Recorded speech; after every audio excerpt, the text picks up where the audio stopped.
평균 수준으로 줄이기로 목표를 잡고 석 달간 논의를 진행한 뒤 이행 계획을 만들어 발표할 예정입니다. KT와 롯데카드 등 최근 잇따라 발생한 해킹 사태와 관련해 국회에서 청문회가 열렸습니다.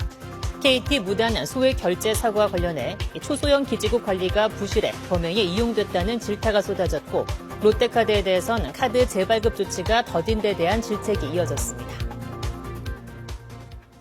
이재명 대통령은 유엔 총회 기조 연설을 마친 뒤 유엔 사무총장을 접견했습니다. 이 대통령은 한반도의 평화와 안보는 국제사회의 평화 안보와 연계돼 있다며 유엔의 지원을 당부했습니다. 보도에 손서영 기자입니다. 기조연설을 마친 이재명 대통령이 안토니오 구테르스 유엔 사무총장과 만났습니다. 이 대통령은 한반도 평화와 안보는 국제사회 전체의 평화 안보와도 연계돼 있다며 대화와 협력의 장으로 나아갈 수 있도록 유엔의 지원을 당부했습니다. 구테르스 사무총장은 우리 정부의 대북 정책을 현명한 접근으로 평가하면서 유엔도 적극 지원해 나가겠다고 밝혔습니다. 대통령님의 한반도 END 이니셔티브에 공감하며 이 이니셔티브가 한반도의 안정과 평화에 기여하기를 바란다는 메시지를 전달해 왔습니다. 이 대통령은 이어 우즈베키스탄 체코 정상과 차례로 만나 정상회담을 가졌습니다. 우리 대한민국에서는 체코가 프라하 때문에 아주 유명한 거 혹시 아십니까? 이 대통령은 특히 체코 대통령과는 두코바니 원전 사업을 비롯한 양국의 협력 확대를 집중 논의했습니다. 페트르 파벨 체코 대통령은 한국 수력 원자력의 두코바니 원전 건설 수주에 대해 한국 기업의 우수한 능력을 높이 평가한 것에 기반했다고 언급했습니다. 양 정상은 불공정 계약 논란 등이 제기된 미국 웨스팅하우스 관련 논란은 언급하지 않았습니다. 미국 내 외교안보 오피니언 리더들과의 만찬으로 공식 일정을 마무리한 이 대통령은 내일도 유엔 총회 일정을 소화합니다. 이번 유엔 총회는 사실상 이 대통령의 다자 외교 공식 데뷔전이라 볼 수 있는데 내일도 프랑스와 이탈리아, 폴란드와 연쇄회담을 이어가며 접촉면을 넓힐 계획입니다. 뉴욕에서 KBS 뉴스 손서영입니다. 주 4.5일제 도입 여부를 논의하는 노사정 협의체가 출범했습니다. 오늘 첫 회의를 열었는데 OECD 수준으로 노동시간을 줄이자고 목표를 정했습니다. 김재숙 기자의 보도입니다. 노사정이 참여하는 실노동시간 단축 로드맵 추진단이 첫 회의를 열었습니다. 추진단은 우리나라의 실노동시간을 OECD 평균 수준으로 줄이는 걸 목표로 잡았습니다. 지난해 기준 우리나라 노동시간은 연간 1,859시간입니다. OECD 평균인 1,708시간보다 151시간이 많습니다. 연간 근로일을 감안하면 하루 평균 35분 정도 더 일하는 셈입니다. 이를 단축하기 위해 추진단은 소분과를 만들어 주제별로 논의하기로 했습니다. 주 4.5일제 이행 방안이나 연차 휴가 활성화 등 법제도 개선뿐 아니라 노동 생산성과 고용률을 높이고 일가정을 양립할 수 있게 하는 방안도 논의 주제에 포함됐습니다. 이번 추진단엔 민주노총과 한국노총 등 양대 노총이 모두 참여하기로 했습니다.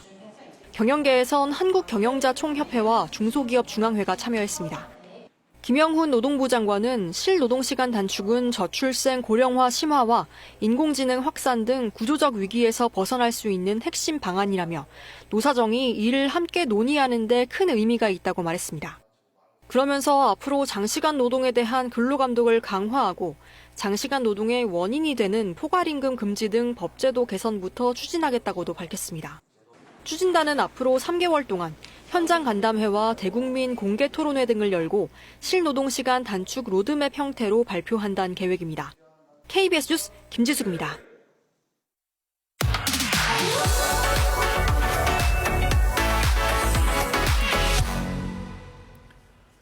막대한 재정 적자와 정부 예산 감축으로 촉발된 프랑스의 혼란이 계속되고 있습니다. 대규모 시위에다 신임 총리마저 야당의 불신임 압박에 몰리고 있습니다. 이 혼란 속에서 부유세 도입 여부가 쟁점으로 부각되고 있습니다. 국제부 양민효 기자와 함께 자세한 내용 알아보도록 하겠습니다. 어서 오세요. 안녕하세요. 자, 지금 부유세. 부유세는 부자들에게 세금을 매기겠다 이런 내용인데 지금 프랑스에서 이게 왜 지금 이슈가 되고 있나요? 네, 프랑스 전임 정부가 총사퇴하게 된 게 긴축 예산안 때문이잖아요. 세수 부족해서 내년도 복지 예산을 대폭 줄이겠다고 하니까 의회가 불신임 투표했고 네. 또 대규모 시위와 총파업으로 이어졌고요. 지난 18일 프랑스 전역에서 최대 100만 명이 참가한 파업이 벌어졌는데 시위대 팻말과 구호 보면 특히 이 부유세 관련 요구가 두드러집니다.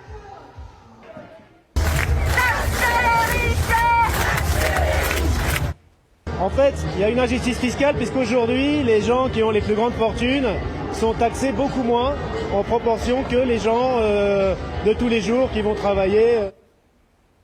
자, 지금 이렇게 세금이 매겨지는 것 자체가 좀 문제가 있다 이렇게 지적을 하는 것 같은데 그럼 어떻게 매겨야 한다고 주장하는 겁니까? 네, 일명 쥐크만세라고 하는데요. 프랑스의 30대 유명 경제학자 쥐크만 교수가 주장하고 있는 내용입니다. 네. 흔히 말하는 슈퍼리치보다 더 부자인 울트라리치, 즉 자산이 1억 유로, 우리 돈 약 1,635억 원이 넘는 초부자들에게 매년 최소 2%의 세금을 매기자는 건데요. 대상은 프랑스 상위 1,800개 가구로 한정되지만 세수 효과는 연 최대 200억 유로, 약 33조 원에 달한다는 겁니다. 네. 전임 바이루 정부 때 줄이겠다는 예산이 72조 원이었으니까 그 절반가량을 이 부유세로 거둘 수 있다는 주장입니다. Évasion fiscale, d'optimisation. Et le dispositif que j'ai conçu, que je propose, il vise précisément à empêcher l'évasion fiscale des grandes fortunes. 지금 액수로 보면 엄청난 내용인데 프랑스에는 과거에도 부유세가 있었잖아요. 뭐 지금 과거 거와 지금 이야기 나오는 것, 뭐 다른 게 있는 겁니까? 네, 과세 대상의 차이가 있습니다. 프랑스 부유세는 1980년대 초부터 시작됐는데요. 네. 연대 자산세라는 이름으로 부동산, 금융자산 등 개인의 순자산을 기준으로 과세 대상과 세율이 조금씩 바뀌어 왔습니다. 2011년대 사르고치 대통령 때 자산 21억 원 이상으로 대상을 축소했는데 점점 부자들의 불만이 터져나옵니다. 소득 100만 유로, 16억 원이 넘으면 75% 소득세를 추가로 매기겠다.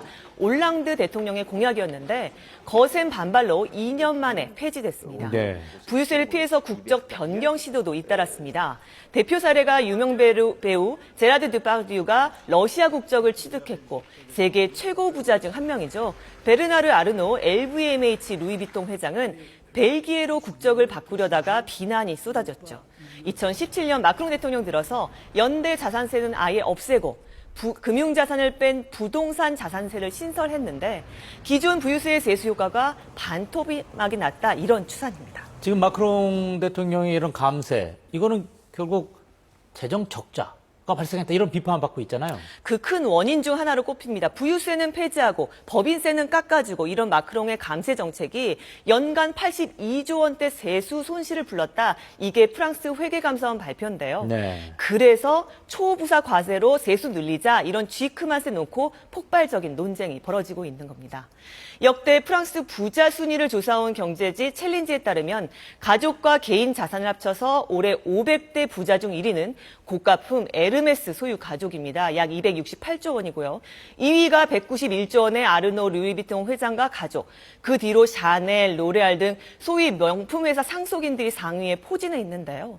챌린지가 조사를 시작한 1996년 프랑스에서 10억 유로, 즉 1조 원대 자산가 수는 17명이었는데 올해 145명으로 8.5배쯤 증가했고요.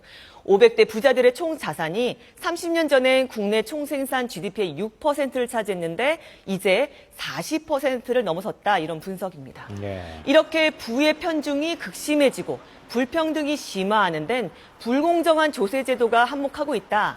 각종 조세 회피 등으로 억만장자가 중산층 노동계층보다 세금을 덜 내는 걸 막자. 이게 쥐크만의 취지입니다.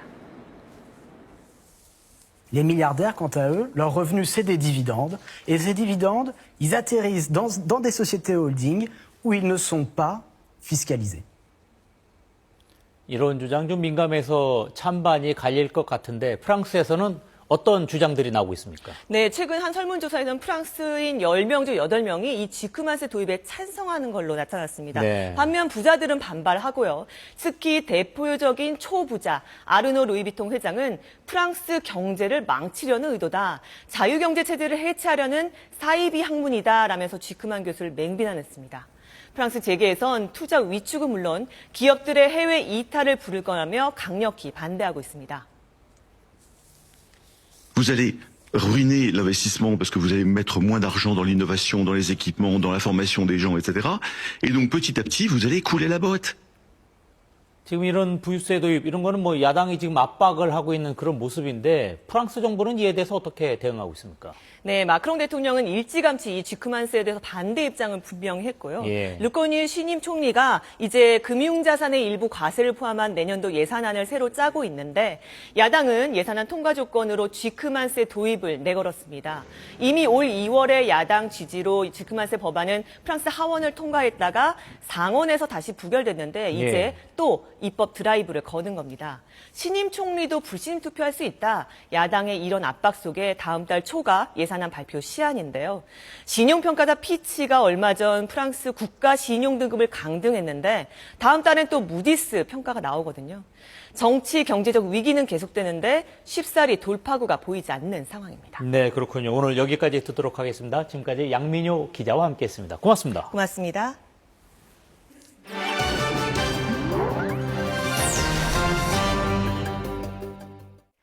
중국의 한가위인 중추절이 다가오면서 월병이 불티나게 팔리고 있습니다. 광동성 마오밍시의 한 월병 공장. 중국 내뿐 아니라 외국에서도 주문이 밀려들어 월병 만들기로 분주합니다. 월병 맛은 지역마다 다른데 광둥식 월병은 종류도 100가지가 넘고 맛도 좋아 인기입니다. 달걀 노른자가 들어간 전통 월병이 인기지만 최근엔 덜 달고 기름기가 적은 월병이 특히 잘 팔립니다. 광동성의 연간 월병 생산량은 3만 톤, 연간 판매액은 40억 위안으로 한화로 7,800억 원이 넘습니다. 상하이시의 월병 맛집들은 아침 10시 반부터 손님들이 수십 미터나 되는 긴 줄을 설 정도로 붐빕니다. 12盒4人得雕还有一个5人这2种我喜欢这个 중추절에 가족과 함께 나누는 둥근 월병은 가족의 화목을 상징합니다. 누구나 언젠가는 맞이할 마지막 길, 그 방식이 달라지고 있습니다. 독일 라인한트 팔주주가 죽음을 기억하는 새로운 방식을 제시했습니다. 독일 남서부 라인한트 팔주주, 다음 달부터 새 장례법을 시행합니다. 가장 큰 변화는 관 사용 의무를 없앤 겁니다. 지금까지는 반드시 관을 사용해야 했지만 앞으로는 천으로만 시신을 감싸는 매장 방식이 허용됩니다. 화장 뒤 남은 유골을 집에서 보관하거나 강에 뿌릴 수 있고 다이아몬드 같은 장신구로도 가공할 수 있습니다. 단 모든 절차는 장례 지도사가 담당해야 합니다. 이번에 개정되는 방식은 독일 내에서도 가장 자유로운 장례법으로 꼽히는데 의견은 분분합니다. Ist eine schöne Idee an sich, aber ich kann da nicht mehr so viel mit anfangen und ich merke das um mich herum auch, dass das bei den meisten Menschen so ist. Menschenwürde zu tun, auch der Tote hat ja Würde, der tote Leib. Und das war bisher, glaube ich, auf den Friedhöfen gut gewährleistet. 상당수 전문가들은 이번 조치가 개인의 선택권을 넓히고 장례 문화의 다양성을 인정하는 신호라고 평가합니다. 러시아 모스크바의 한 식물원. 건장한 남성 여러 명이 초대형 호박 무게를 재기 위해 힘을 쓰고 있습니다. 초대형 채소 경연대회에 러시아 전역에서 3천여 명이 엄청난 크기로 키운 채소들을 들고 모였습니다. 호박 부문 우승은 무려 969kg짜리 호박. 호박을 이 크기로 키우기 위해 온실과 관계 시스템을 설치해 세심하게 관리했다고 합니다.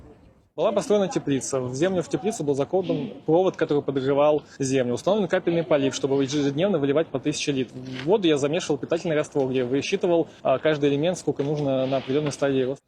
참가자들은 엄선한 종자에 물과 온도 등 최적의 생장 환경을 만들면 채소 크기를 얼마든지 키울 수 있다고 말합니다.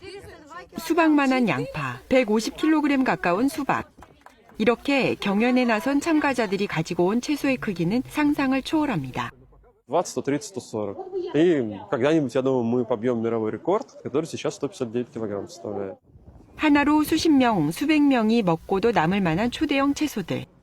정성과 과학이 만나 어떤 성과를 낼 수 있는지 잘 보여줬다는 평가를 받았습니다.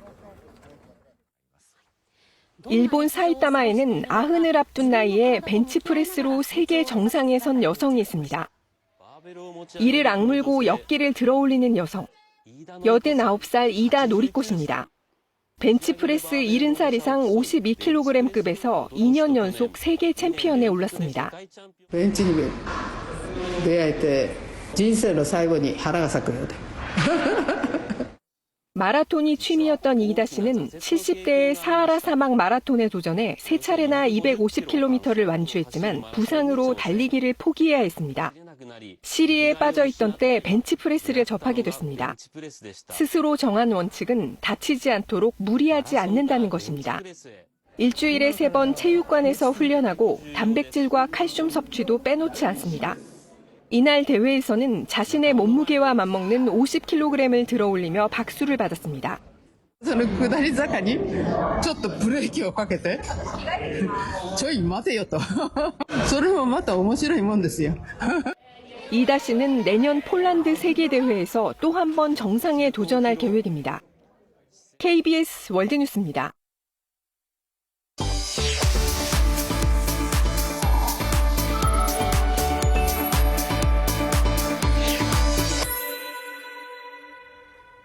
생활 뉴스입니다.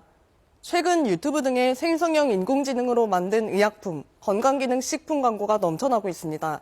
모두 가짜 의사가 등장하는 불법 광고여서 주의가 필요한데요. 정부와 의료계가 강경 대응에 들어갔습니다. 김성수 기자입니다. 명문대 출신 소아과 전문의를 사칭한 이 남성. 유튜브 광고에 나와 키 크는 영양제를 선전합니다. 아이 키 때문에 고민인 분들은 성장주사 말고 이거부터 6개월 정도 꾸준히 먹여보세요. 차원이 다르게 클 겁니다. 이비인후과 전문의 인터뷰처럼 꾸민 또 다른 광고. 제품이 비염 치료에 특별한 효과가 있다고 소개합니다. 모든 이비인후과 의사들이 이거 먹으라고 강요하는 거예요. 실제로 저희 아들도 이거 먹이고 비염 완치했습니다. 이런 광고들은 최근 유튜브와 SNS 등에 많이 노출되고 있습니다. 얼핏 보면 진짜 의사가 말하는 것 같지만 모두 인공지능으로 만든 가짜 의사들입니다. 난청을 갖다서 이렇게 쉽게 고칠 수가 있다고 뭐 그런 말이 나오더라고요. 그래서 진짜인가 했는데 무섭기도 하고 좀 약간 의심되고 이게 진짜 약이 맞나 이런 생각이. 의료법은 소비자를 속일 우려가 있는 모든 광고를 금지하고 있고 의료인은 광고로 제품을 보증 또는 추천할 수 없습니다. 식약처는 해당 광고들이 소비자를 속여 행정처분 대상이 된다며 단속을 강화하겠다고 밝혔습니다. 대한의사협회도 관련 업체에 대한 행정, 사법 조치를 예고했습니다. 검증되지 않은 식품을 섭취함으로써 인해 가지고 이제 건강에 문제가 생기면 돌이킬 수가 없습니다. 의료인들에 대한 이제 국민들의 신뢰 등도 떨어질 수 있다고 보고 있습니다. 이 같은 불법 의약품 광고들은 알고리즘에 따라 노출됐다가 금방 사라지는 경우가 많아 규모 파악조차 어려운 실정입니다. KBS 뉴스 김성수입니다. 대세 배우 자리를 확고히 다진 로운과 신예은이 사극에 도전합니다. 발라드 황제 신승훈과 명불허전 가수 임재범이 각각 새 음반과 함께 팬들 곁으로 돌아왔다는 소식도 들어와 있는데요. 주간 대중문화 윤보미 기자가 전해드립니다. 배우로 입지를 굳힌 로운이 KBS 화제작 연모에 이어 다시 한번 사극에 도전합니다. 상대 역에는 영화와 드라마를 통해 연기력을 인정받은 신예은이 출격합니다. 하면서 너무 즐거웠고 만들어가는 과정에서 저도 모니터를 보면서 이게 나라고? 너무 내가 봐도 멋있는데? 저에게 없는 것들을 끄집어내보고 또 꾸밈이 아닌 정말 자연스럽게 나올 수 있는 저의 감정이나 표정이나.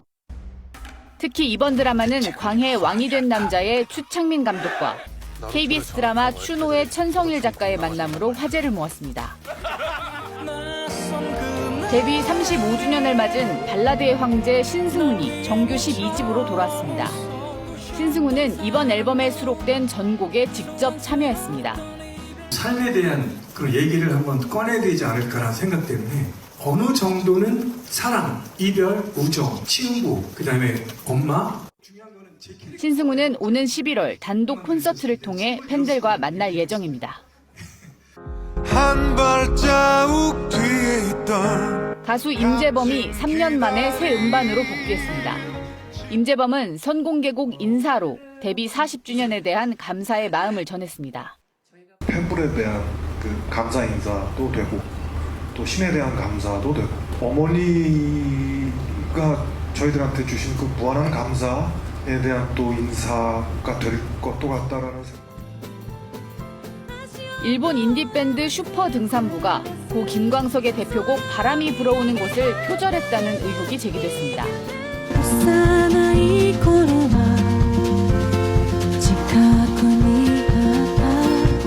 바람이 불어오는 곳 그곳으로 가네. 누리꾼들의 표절 의혹에 슈퍼 등산부는 한국어 댓글을 통해 제작 당시 알지 못했다면서도 두 곡의 유사성에 대해서는 인정했습니다. KBS 뉴스 윤봄입니다.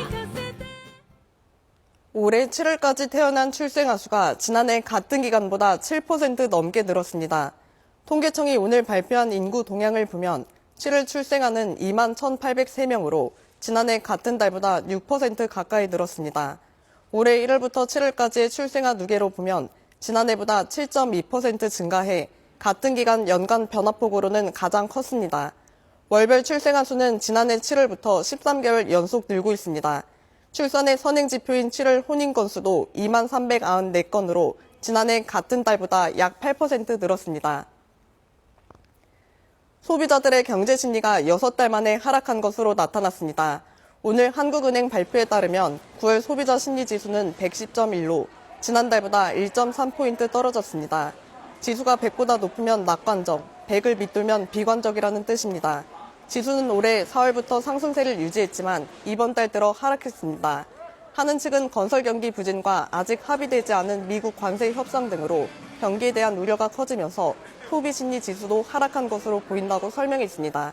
지금까지 생활뉴스였습니다. 이달 초 열린 대통령배 복싱 대회에서 한 중학생 선수가 경기 도중 머리를 크게 다쳐 의식을 찾지 못하고 있습니다. 당시 현장에는 전문 의료 인력도 없었고 또 주최 측의 사전 안전 계획도 전무해서 응급 이송이 늦어졌던 것으로 KBS 취재 결과 드러났습니다. 이유민 기자의 보도입니다. 지난 3일 대통령배 복싱 대회, 경기 도중 한 중학생 선수가 쓰러지고 들것에 실려 링 위를 빠져나갑니다. 병원으로 이송됐지만 아직 의식불명 상태입니다. 동공이 풀려있고 의식이 없고 호흡이 안 되는데 그게 뇌관 손상 때문에 그렇다 하더라고요. 뇌 절반이 손상을 입었기 때문에. 당시 상황에 대한 대한체육회 국회 보고 내용을 KBS가 입수했는데 여러 문제점이 발견됐습니다. 먼저 선수 부상에 대비한 이른바 링닥터가 있어야 하는데 경기장엔 의사는 물론 간호사도 없었습니다. 코로나 등으로 의사를 구하기 어렵게 되자 복싱협회가 의사 대신 간호사만 있어도 되는 거로 규정을 바꿨는데 그마저도 지키지 않은 겁니다. 간호사는 문제가 있어요. 저희가 의사는 못 보거든요. 군대에 있으면 군의관 파견해 주는 경우가 있는데 거의 안 했습니다. 응급구조사 2명이 경기장에 있었지만 나머지 경기를 지켜봐야 해서 사고학생 이송 사설구급차에 동승하지도 않았습니다. 연계병원 지정 등 안전계획도 수립하지 않아 국민체육진흥법을 위반했고 결국 이송이 늦어진 겁니다. 사이렌도 울릴 줄 모르고 병원도 그렇겠지만 응급실도 어디 있는지 모르고. 사고 대비엔 부실했던 복싱협회. 선수들에게 사고 책임을 묻지 않겠다는 각서는 모두 받았습니다. 이번 사건을 계기로 선수 안전체계에 대해서 재정비를 할 필요가 있고 강력한 제도적 보완을 준비해야 합니다. 사고 발생 후 3주가 다 되어가지만 대한체육회의 진상조사 결과는 아직 나오지 않고 있습니다. 답답한 피해 학생 부모는 경찰 고소까지 검토하고 있습니다. KBS 뉴스 이유민입니다. 헌법기관과 중앙행정기관 등 국가기관에서 유출된 개인정보가 최근 2년 사이 6배 가까이 급증했습니다. 개인정보보호위원회가 국회에 제출한 자료에 따르면 국가기관의 개인정보 유출 규모는 2022년 65만 건에서 지난해는 391만 건으로 늘었고 올해 들어서도 7월까지 91만 건으로 파악됐습니다. 신고 건수 기준으로는 2022년 23건에서 지난해 104건으로 늘었습니다. 2023년 9월 개정된 개인정보보호법에 따라서 유출에 대한 신고 의무가 생기면서 2023년에서 2024년 사이 신고가 급증한 것으로 분석됩니다. 이어서 오늘의 주식시황 KB증권 연결해 알아보겠습니다. KB증권입니다. 단기 급등과 차익 실현 욕구 등으로 국내 증시 하락 중입니다. 코스피는 3,500선을 근접하며 사상 최고치를 기록한 뒤 약세로 전환했습니다. 코스닥도 2%대 하락하며 이틀째 내리고 있습니다. 밤사이 미국 증시는 하락 마감했습니다. 제롬 파월 연준 의장이 주가가 상당히 고평가된 것 같다고 언급했고 투자 심리를 위축시켰는데요. 여기에 엔비디아의 오픈 AI 대규모 투자 계획에 대한 실현 가능성에 의문이 제기되는 등 기술주가 약세였습니다. 한편 미국 10년물 국채는 하락을, 유가는 상승했습니다. 이 시각 현재 코스피는 39.08포인트 하락한 3,447.11에 코스닥은 19.15포인트 밀린 853.06에 거래되고 있습니다.